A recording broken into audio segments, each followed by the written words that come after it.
Cette annonce à présent qui nous rappelle que la menace terroriste n'est jamais bien loin, surtout à 2 semaines des Jeux Olympiques. 5 personnes ont été interpellées, 4 mineurs et 1 majeur. Ils ont été mis en examen ces derniers jours pour association de malfaiteurs terroristes. Geoffrey Branger, que sait-on de cette affaire ? Eh bien, c'est le parquet national antiterroriste qui a ouvert cette enquête courant mai pour participation à une association de malfaiteurs terroristes en vue de la préparation d'un ou plusieurs crimes d'atteinte aux personnes.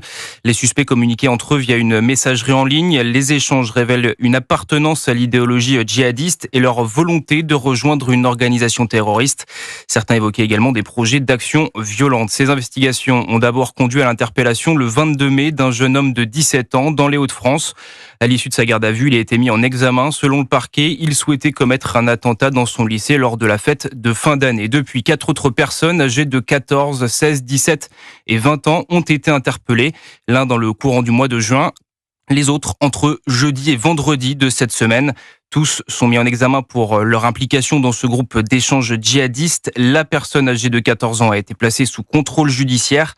Les autres sont en détention provisoire. Les explications de Geoffrey Branger pour Europe 1.